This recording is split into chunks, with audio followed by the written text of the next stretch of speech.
మనం ఎంటర్టైన్మెంట్ చూస్తున్నామా లేక ఎంటర్టైన్మెంట్ మనల్ని చూస్తుందా? హలో అండి, అందరూ బాగున్నారా? నేను మీ దీపుని. ఈరోజు మీతో ఒక చిన్న డౌట్ షేర్ చేసుకోవాలనుకుంటున్నాను. మన ఇంట్లో టీవీని మనం కంట్రోల్ చేస్తున్నామా లేక టీవీ మనల్ని కంట్రోల్ చేస్తుందా? రిమోట్ మాత్రం మన చేతుల్లోనే ఉంటుంది, కానీ మన టైం ఎవరి చేతుల్లో ఉంది? మన అటెన్షన్ ఎక్కడుంది? మన బ్రెయిన్ ఎవరిని ఫాలో అవుతోంది? మన ఫ్యామిలీతో ఎక్కువగా మాట్లాడుతున్నామా లేక ఫోన్ తో ఎక్కువగా టైం గడుపుతున్నామా? ఇలా ఎప్పుడైనా కూర్చొని ఆలోచించామా? ఈ రోజు మరో నవ్విస్తూ ఆలోచింపజేసే అబ్జర్వేషన్ తో ఒక కొత్త మోడర్న్ బుర్రకథ మీ ముందుకు తీసుకొచ్చాను. చలో. రాత్రి 8 అయింది. టీవీ ఆన్ చేశాం. ఒక ఛానల్లో ఏమో మీ ఫేవరెట్ సీరియల్ వస్తుంది, మరో ఛానల్లో ఈరోజు ఎవరితో ఫైట్ చేశారు అని వస్తుంది, మరో ఛానల్లో హీరోయిన్ ఎయిర్పోర్ట్ లుక్, ఇంకో ఛానల్లో అవార్డ్ ఫంక్షన్స్, ఇంకో ఛానల్లో అయితే రియాలిటీ షోస్. సరే, టీవీ ఆఫ్ చేసి యూట్యూబ్ ఓపెన్ చేస్తాం. అందులో హీరోల న్యూ లుక్స్, హీరోయిన్లతో ముచ్చట్లు, హీరో యొక్క కుక్క బర్త్డే, వాళ్ళ డివోర్స్ లు, వాళ్ళు వీళ్ళింటికి వెళ్లారు, వీళ్ళు వాళ్ళ ఇంటికి వచ్చారు, అవే స్క్రోల్ అవుతూ ఉంటాయి. అయ్యో, చూసారా, ఆ హీరో కుక్కకి వచ్చే కవరేజ్ కూడా మన గవర్నమెంట్ స్కూళ్ళకి రావడం లేదు. ఇంకో అబ్జర్వేషన్ ఏంటంటే, ఇలా ఎప్పుడైనా ఒకసారి సెర్చ్ చేశారా, ఇస్రో వాళ్ళు ఏ రాకెట్ పంపారు, మన సైంటిస్టులు ఏం కనిపెట్టారు, హెల్దీ వంటకాల గురించి, గవర్నమెంట్ పథకాల గురించి, అలాంటి టాపిక్స్ కేమో న్యూస్ 100 కూడా రావు. అదే హీరో తమ్ముడు, హీరో కొత్త హెయిర్ కట్, హీరోయిన్ నవ్వింది, సెలబ్రిటీల షాపింగ్లు, వాళ్ళ ట్రావెల్ ఫోటోలకైతే లక్షలు కోట్ల వ్యూస్ వస్తాయి. ఇప్పుడు చెప్పండి, ప్రాబ్లం మీడియాలో ఉందా లేక మన ఆలోచనలో ఉందా? ఒక చిన్న ఉదాహరణ చెప్తాను. మీరు ఒక హోటల్ కి వెళ్లి రోజు బిర్యానీ మాత్రమే ఆర్డర్ చేస్తే షెఫ్ రేపటి నుంచి సలాడ్ రికమెండ్ చేస్తాడా లేదా కొత్త కొత్త బిర్యానీలు తయారు చేసి ఇస్తాడా? డబుల్ మసాలాతో, ఫ్యామిలీ ప్యాక్ అని, అన్లిమిటెడ్ ఆఫర్లతో. ఎందుకంటే మీకు ఇదే ఇష్టం కాబట్టి. మీడియా కూడా అంతే.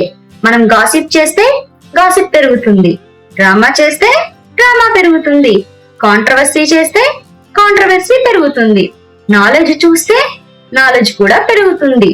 అంటే టిఆర్పి అనేది టీవీలో ఉండదు, మన చేతిలోనే ఉంటుంది. ఇప్పుడు ఇంకో కొత్త విలన్ పేరేంటున్నాం, అల్గారిథం. చాలా మందికి అది నాసా ప్రాజెక్ట్ లా అనిపిస్తుంది. అసలు కాదు, మన ఇంటి అమ్మ లాంటిది. 3 రోజులు పులిహార అడిగితే అయ్యో నా బిడ్డకి ఇదే ఇష్టమోనని ఆ 4వ రోజు కూడా పులిహారే పెడుతుంది. యూట్యూబ్ కూడా అంతే. 3 రోజులు సెలబ్రిటీ గాసిప్ చూసావనుకో, ఇవాళ కూడా ఇదే ఇష్టమేనట అని మరో 100 వీడియోలు ఇస్తుంది. కామెడీ చూస్తే కామెడీ ఇస్తుంది, పాలిటిక్స్ చూస్తే పాలిటిక్స్ ఇస్తుంది, సైన్స్ చూస్తే సైన్స్ ఇస్తుంది. మనకంటే మన గురించి యూట్యూబ్ కే ఎక్కువ తెలుసు. కొన్నిసార్లు మన వైఫ్ కి కూడా తెలియని విషయాలు అల్గారిథం కే తెలుసు. అందుకే అల్గారిథం ని తిట్టే ముందు మన హిస్టరీ చూసుకోవాలి. అది మన మిర్రర్, మనమే కనిపిస్తాం. మన బ్రెయిన్ కూడా తక్కువేమీ కాదండోయ్. సరే, ఇంకో క్వశ్చన్. అదే బ్రహ్మానందం కామెడీ అయితే 10వ చూస్తాం, 20వ చూస్తాం, 50వ చూస్తాం. ఎందుకు చూస్తాం చెప్పండి? జోకు మారలేదు, మనము మారలేదు, అయినా నవ్వుతాం. ఎందుకో తెలుసా? మన బ్రెయిన్ చాలా లేజీ ఫెలో. కొత్త విషయం చూస్తే అర్థం చేసుకోవాలి, ఊహించాలి, ఆలోచించాలి అంటే పెద్ద పనండి. కానీ పాత కామెడీ సీన్ అయితే ఏ వర్క్ లేదు, పంచి ఎక్కడ వస్తుందో ముందే తెలుసు మనకి. మన బ్రెయిన్ ఇదే పెట్టు, నేను కొంచెం రిలాక్స్ అవుతా ఉంటుంది. అందుకే రీవాచ్ అంటే మనకి కంఫర్ట్. కొత్తది ఎక్సైట్మెంట్ ఇస్తుంది, పాతది రిలాక్సేషన్ ఇస్తుంది. ఓల్డ్ మూవీస్ నిజంగానే గొప్పవా? ఇప్పుడు చాలా మంది అంటుంటారు మన రోజుల్లో సినిమాల కథే వేరు అని. అందులో కొంచెం నిజం ఉంది, కానీ పూర్తి నిజం కాదు. అప్పుడు 2-3 ఛానళ్లు మాత్రమే ఉండేవి. ఇప్పుడు 100ల ఛానళ్లు, డజన్ల ఓటీటీలు, లక్షల యూట్యూబ్ ఛానల్స్, కోట్ల రీల్స్.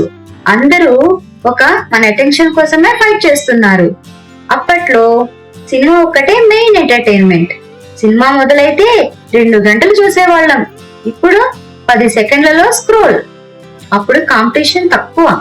ఇప్పుడు మన అటెన్షన్ కోసం ప్రపంచం పోటీ పడుతుంది.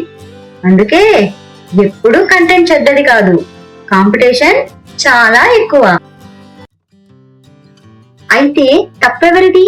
మనమంటాం టీవీ పాడైపోయింది, సినిమా పాడైపోయింది, యూట్యూబ్ పాడైపోయింది. సరే, ఒక షాప్ ఓనర్ని అడగండి, ఫాస్ట్ మూవింగ్ షర్ట్ అమ్ముతాడా లేక ఎవరూ కొనని షర్ట్ ని స్టాక్ లో పెట్టుకుంటాడా? బిజినెస్ అంటే ఎక్కువ అమ్ముడుపోయేదే అమ్మాలి. ఎంటర్టైన్మెంట్ ఇండస్ట్రీ కూడా అదే చేస్తుంది. మనం క్లిక్ చేస్తాం, మనం వాచ్ చేస్తాం, మనం షేర్ చేస్తాం, మనం కమెంట్ చేస్తాం. తర్వాత ఇండస్ట్రీ మారాలి అంటున్నాం.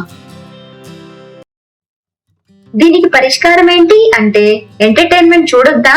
కాదు కాదు, తప్పకుండా చూడండి, నవ్వండి, రిలాక్స్ అవ్వండి, ఎంజాయ్ చేయండి. కానీ రోజుకి 3 గంటలు ఎంటర్టైన్మెంట్ చూస్తే ఒక్క 3 నిమిషాలు నాలెడ్జ్ కూడా చూడండి.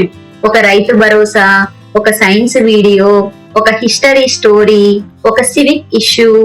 అంతే, అల్గారిథం కి మెసేజ్ వెళ్తుంది, బాస్ నాకు ఇవి కూడా కావాలి అని. అది వెంటనే మారిపోతుంది. ఎందుకంటే అల్గారిథం బాస్ కాదు, మనకి మనమే బాస్. ఈ రోజు మనం ఎంటర్టైన్మెంట్ ని తప్పు పట్టట్లేదు, మీడియాను కూడా తప్పు పట్టట్లేదు. మనల్ని మనం ఒక్కసారి అద్దంలో చూసుకుందాం. గుర్తుంచుకోండి, ఎంటర్టైన్మెంట్ మనల్ని నవ్వించాలి, ఆలోచించకుండా చేయకూడదు. మన బ్రెయిన్ కి ఐస్ క్రీమ్ కావాలి, కానీ న్యూట్రిషన్స్ కూడా కావాలి. అలాగే మన ఎంటర్టైన్మెంట్ లో ఫన్ ఉండాలి, వాస్తవం కూడా ఉండాలి. అదే మన సమాచారం ప్లస్ వినోదం. మోడర్న్ బుర్రకథల లక్ష్యం కూడా అదే. వీడియో చూశాక ఒక సెలబ్రిటీ వీడియో తక్కువ చూసినా పర్లేదు, కానీ ఒక నాలెడ్జ్ వీడియో ఎక్కువగా చూడండి. ఎందుకంటే మనం ఏది చేస్తామో రేపటి సమాజం అదే అవుతుంది. నేను మీ దీపుని. మళ్ళీ ఇంకో మోడర్న్ బుర్రకథతో కలుస్తాను. అంతవరకు నవ్వుతూ ఉండండి, ఆలోచిస్తూ ఉండండి, నేర్చుకుంటూ ఉండండి. జై హింద్.